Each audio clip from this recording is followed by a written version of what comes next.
या लोकसभेच्या निवडणुकीचं मतदान आता अवघ्या 8 दिवसावर येऊन थांबलंय। प्रचार अजून 4 दिवसानं पूर्ण थांबणार आहे आणि या निवडणुकीच्या मतदानामध्ये आपण ठरवणार आहे आपल्या देशाचं पंतप्रधान कोण होणार आहे। ही निवडणूक ठरवणार आहे देशाच्या प्रतिष्ठेची आहे। या निवडणुकीच्या माध्यमातून आपण हे ठरवणार आहोत की येणाऱ्या 5 वर्षामध्ये देश कुणाच्या हातात द्यायचा आणि आपल्यापुढे 2 पर्याय आहेत। एक, ज्यांनी गेल्या 10 वर्षामध्ये भारताची ओळख जगाच्या पाठीवर एक प्रगत राष्ट्र, एक उभरतं राष्ट्र म्हणून त्यांची ओळख करून दिली, ते देशाचे सन्माननीय प्रधानमंत्री आदरणीय नरेंद्रजी मोदी। आणि दुसरा पर्याय आहे राहुल गांधी। मला वाटत नाही राहुल गांधीला कोणी याच्यावर एक तर शेंबडं पोरगा सुद्धा त्याच्या नावाचा विचार करणार नाही पंतप्रधान पदासाठी, आणि म्हणून आपल्या पुढे एकच पर्याय राहतोय की नरेंद्र मोदी। नरेंद्र मोदींनी गेल्या 10 वर्षामध्ये काय केलं आम्ही सगळ्यांनी पाहिलंय। त्यांच्या पहिल्या 5 वर्षामध्ये त्यांच्याबरोबर मी जवळून काम केलं, प्रत्यक्ष काम केलं। ते पंतप्रधान व्हायच्या अगोदर मी 2 वेळा त्यांना भेटायला गांधीनगरमध्ये गेलो आणि महाराष्ट्राच्या विकासाची चर्चा त्यांच्याबरोबर केली। जे काही महत्वाचे निर्णय, इतिहासकारक निर्णय, क्रांतिकारक निर्णय त्यांनी जे घेतले त्यामध्ये आपल्या सगळ्यांच्या जिव्हाळ्याचा आणि अंतःकरणाचा प्रश्न म्हणजे राम मंदिराची उभारणी। 500 वर्ष राम मंदिराची उभारणी होत नव्हती आणि त्यासाठी फक्त आणि फक्त नरेंद्र मोदीजींना जन्म घ्यावा लागला आणि त्यांच्या माध्यमातून हे मंदिर उभं राहिलं। 70 वर्ष कुठलाही पंतप्रधान, कुठलाही राजकारण्याने तसा विचार सुद्धा केला नाही, पण सगळी संकट दूर करून नरेंद्र मोदीजींनी हा प्रकल्प उभा केला, हे मंदिर उभं केलं। हे सगळ्या भारतीयांच्या मनामध्ये अंतःकरणामध्ये आहे। 370चं कलम असेल आणि विकास कामाच्या माध्यमातून जर बोलायचं झालं तर मला आवर्जून सांगावंसं वाटेल, काही लोक चर्चा करतात की आमच्या साहेबांना 70,000 कोटी रुपयाची कर्जमाफी केली शेतकऱ्यांसाठी, केली, एकदाच केली। पण नरेंद्र मोदीजींनी पीएम किसान योजनेच्या माध्यमातून देशातल्या 12 कोटी शेतकऱ्यांना 6,000 रुपये प्रत्येक वर्षी म्हणजे 72,000 कोटी रुपये शेतकऱ्यांना दिले आणि ते एका वर्षाला 72,000 कोटी, गेल्या 5 वर्षात ते 3,60,000 कोटी रुपये शेतकऱ्यांच्या खात्यात डायरेक्ट गेले आणि हीच योजना अजून 5 वर्ष पूर्ण करायची। आज अनेक दुसऱ्या योजना आहेत आणि सगळं करण्यासाठी मी माझ्या मतदारसंघापुरतं जर बोलायचं झालं तर मी आज निवडणुकीला जो उभा आहे तो फक्त आणि फक्त विकास कामं करण्यासाठी। माझा अजेंडा आहे फक्त विकास कामं करण्याची। समोरच्या उमेदवारांना काही टीका करू द्या, काही घाणेरडारोप करू द्या। त्यांनी काल परवा कुठेतरी त्यांच्या सोशल मीडियावर आणि एका भाषणामध्ये उल्लेख केला की खासदार आढळरावांनी संसदेमध्ये त्यांच्या कंपनीच्या फायद्याचे प्रश्न विचारले। मी रामलिंगाची शपथ घेऊन सांगतो, त्यांनी जो त्यांच्या ट्विटरवर आणि त्यांच्या सोशल मीडियावर जो प्रश्न टाकलाय तो हा प्रश्न आहे। आणि प्रश्न काय आहे, मी लोकसभेमध्ये 7 एप्रिल 2017 आणि फेब्रुवारी 2019 मध्ये विचारलेला प्रश्न होता की इस्रायल आणि गोवा शिपयार्ड यांनी संरक्षण विभागाला देणारे जे काही रॉकेट्स आहेत किंवा त्याचे जे काही शस्त्र आहेत त्याचा कराराच्या संदर्भामध्ये इत्थंभूत माहिती द्यावी। त्याच्यामध्ये काही भारतीय कंपन्या आहेत का, काही भारतीय कंपन्यांनी त्याच्यामध्ये सहभाग होण्यासाठी इंटरेस्ट दाखवलाय का। आता एवढा प्रश्न सळसळीत पानपुडी आणि गोवा शिपयार्ड याच्याशी माझ्या कंपनीचा किंवा माझा व्यवसायाचा काही संबंध नाही। मग आज तुम्ही म्हणाला जर केलं तर केलं, काय झालं, मी केलंच नाही। मी माझी कंपनी स्वकष्टातून उभी केलेली आहे। देवेंद्रजी माझं आयुष्य डोक्यावर पाटे घेऊन भाजी विकली, हमाली केली रेल्वे स्टेशनवर आणि या कष्टातून माझी कंपनी उभी केली। आज मी अमेरिकेपर्यंत माझी कंपनी आहे। मला सांगायला अभिमानाने डीआरडीओ साठी कामं करतोय, डॉक्टर अब्दुल कलाम बरोबर कामं केलेली आहे मी महत्वाच्या प्रकल्पावर। आज ही चर्चा चालू आहे सगळीकडे सेमीकंडक्टर ह्या व्यवसायामध्ये भारतातली पहिल्या त्या 4 कंपन्या आहेत, त्याच्यामध्ये माझी कंपनी आहे। मला अभिमान आहे, मी अशी काळी वेळ धंदे करणार नाही। परंतु आता समोरच्या उमेदवाराला त्याचा पराभव समोर दिसायला लागलाय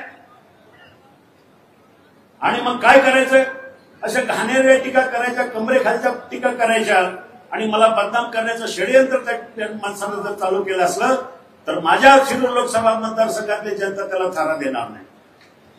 आज मला अभिमानानं सांगावंच वाटतं, 5 वर्ष मी काम करतोय. पराभव झाला त्या दिवशी संध्याकाळी डॉक्टर अमोल कोल्हे यांचा फोन करून अभिनंदन केलं. दुसऱ्या दिवसापासून कामाला लागलाय.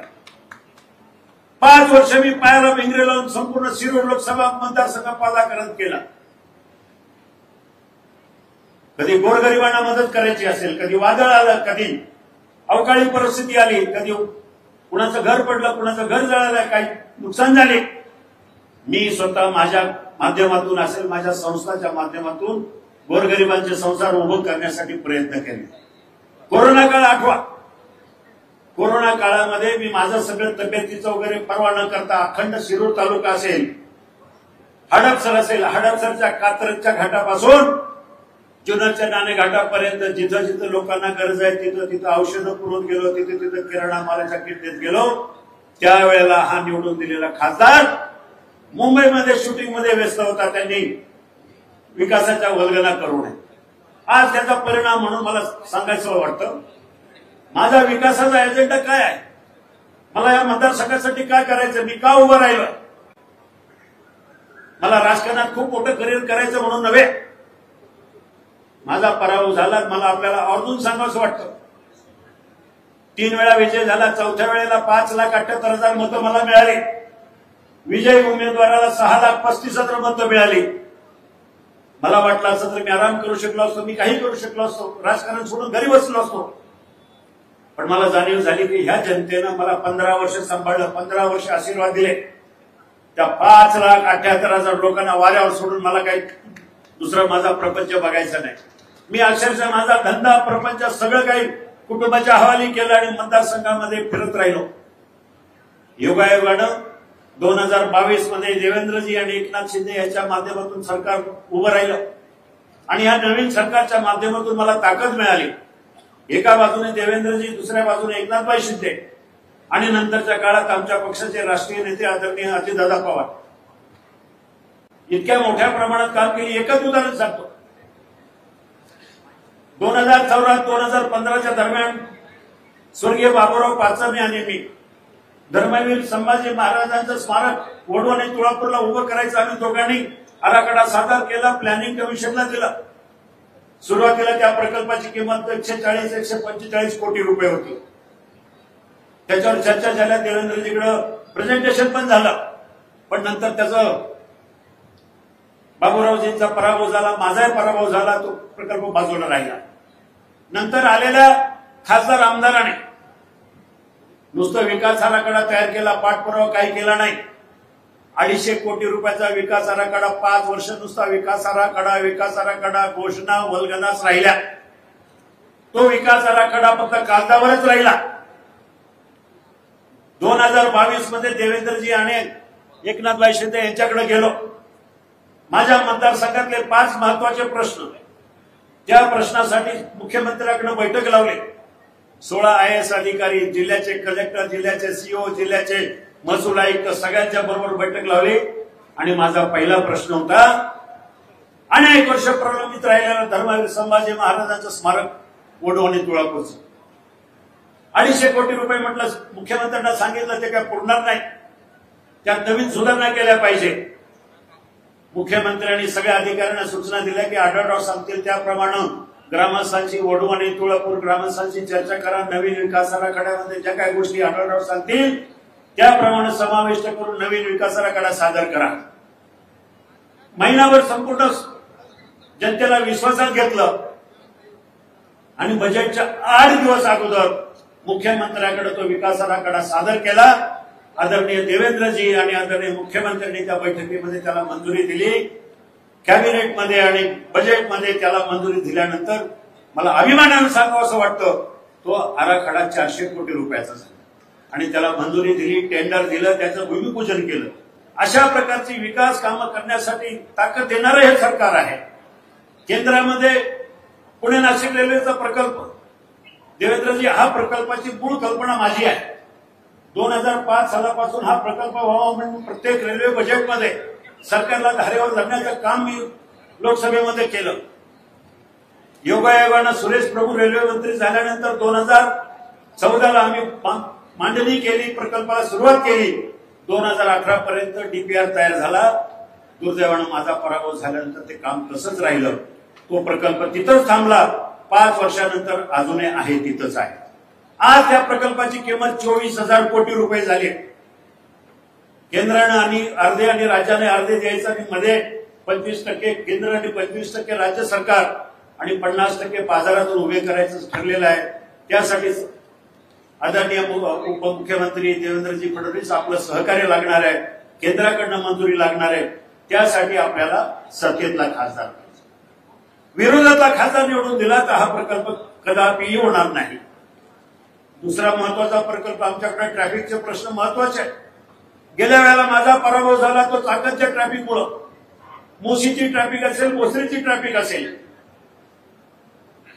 आपली शिक्रापूरची ट्रॅफिक, वाघोलीची ट्रॅफिक, सोलापूर रोडची ट्रॅफिक, या सगळ्या प्रकल्पाला येणाऱ्या 5 वर्षामध्ये नॅशनल हायवेकडनं किमान 25,000 कोटी रुपयाची गरज आहे. आणि ही 50,000 कोटी रुपये जर आपल्या मतदारसंघामध्ये कोण आणू शकतो तो सत्तेतला खासदार आणू शकतो. आणि म्हणून मला विनंती करायची की मला ह्यासाठी उभा राहिलोय की माझे ड्रीम प्रोजेक्ट पूर्ण करायचे. आज माझ्या शिरूर तालुका असेल, जुन्नर असेल आणि आंबेगाव असेल, या तिन्ही तालुक्यामध्ये शेतकऱ्यांचे महत्वाचे प्रश्न आहेत पाण्याचे. आज आमचा पाबळ, खैरनगर, केंदूर त्या परिसरामध्ये 12 गावाचा पाण्याचा प्रश्न आहे. आमच्या जुन्नर तालुक्यातल्या अनेक पठारमधले संपूर्ण अनेक पठाराचा पाण्याचा प्रश्न आहे. आंबेगाव तालुक्यातल्या सातगाव पठाराचा पाण्याचा प्रश्न आहे. या संदर्भात आदरणीय देवेंद्रजी यांच्याबरोबर मी बैठक पण लावलेली आहे. आचारसंहिता संपल्यानंतर ह्या तिन्ही प्रकल्पावर मला काम करायचंय. आणि म्हणून मला आपल्याला सांगायचं आहे, विरोधक काय म्हणतात, ते काय टीका करतात, त्यांचा काय अजेंडा आहे मला माहिती नाही. त्यांच्या समोर आज एकच अजेंडा आहे. आज ते गावागावामध्ये जाऊ शकत नाही. प्रत्येक गावात गेल्यानंतर लोक अडवतात त्यांना वेशीवर की 5 वर्षात तुम्ही काय केलं. आणि 20 निवेदनं दिली, 1 रुपया तुम्ही दिला नाही, आमच्या गावात आले नाही. भारताच्या लोकशाहीतला, लोकसभेतला पहिला खासदार आहे की जे 5 वर्षांमध्ये कुठल्याही गावात गेला नाही, 1 रुपयाचा निधी दिला नाही. एवढंच नव्हे तर त्यांचा हक्काचा 80% जो निधी आहे, खासदार निधी, त्यातला 80% निधी परत केंद्राकडे जमा झालाय असं माझ्या पेपरमध्ये मी ऐकलं. मला माहिती नाही काय नक्की आहे. म्हणून अशा निष्क्रिय खासदाराला निवडून देण्यापेक्षा तुम्ही मला पाहिलं 15 वर्ष काम करताना पाहिलंय. आज पुणे नाशिक जो खेड सिन्नरचा रस्ता आहे ते काम पूर्ण करण्यासाठी गडकरी बरोबर बैठका घेऊन तो रस्ता मंजूर करून घेतला. बायपासेस मी पूर्ण केले. परंतु आता क्रेडिट घ्यायला हा माणूस पुढे आला. ते काही असो, मला एक विनंती करायची की येणाऱ्या 13 तारखेला काही झालं तरी आपण भूलथापाला बळी पडू नका. त्यांचा अजेंडा आहे, त्यांच्याकडे मुद्दे नाही आहे म्हणून खालच्या पातळीवर जाऊन टीका करतील. मग कधी पंतप्रधानांवर, कधी नरेंद्र मुख्यमंत्र्यांवर, कधी देवेंद्रजीवर टीका करण्यावर तो माणूस मोठा नाहीये, खूप छोटा माणूस आहे. पण टीका करायला, गप्पा मारायला मोठ्या मोठ्या जरी मारत असल्या तरी आपण त्याला बळी पडू नका. आपल्या शहराचं उदाहरण मी सांगतो. तुम्ही पाहिलं 15 महिन्यामध्ये या शिरूर शहरासाठी अनेक वर्ष प्रलंबित असलेली पाण्याची योजना, त्या योजनेला जवळजवळ 72 कोटी रुपये मी मंजूर करून आणले. त्याचं टेंडर काढलं, त्याचं काम चालू झालंय. 1887 सालापासूनची डॉक्टर महात्मा ज्योतिबा फुलेंनी चालू केलेली शाळा, त्या शाळेचं पुनर्जीवन करण्यासाठी 3.25 का 4.5 कोटी रुपयाचं टेंडर काढून पैसे मंजूर करून आणले. ते काम चालू झालंय. ही सगळी विकास कामं करण्यासाठी मी तुमच्यासाठी उपलब्ध होतो. निवडून दिलेला खासदार उपलब्ध नव्हता. निवडून दिलेल्या खासदारांनी 1 रुपयाचा निधी आणला नाही, आपल्या सगळ्यांना माहिती आहे. म्हणून येणाऱ्या 13 तारखेला माझं चिन्ह आहे घड्याळ. आता घड्याळ हे चिन्ह का घेतलं सगळ्या जगाला माहिती. माझ्यावर टीका करण्याचे काही कोणाला अधिकार नाहीये. मी महायुतीतलाच उमेदवार म्हणून आपल्या समोर उभा आहे. म्हणून 13 तारखेला घड्याळाच्या चिन्हाच्या बाजूचं बटन दाबून मला प्रचंड बहुमताने विजयी करा, एवढीच या ठिकाणी विनंती करून थांबतो. धन्यवाद. जय हिंद, जय महाराष्ट्र.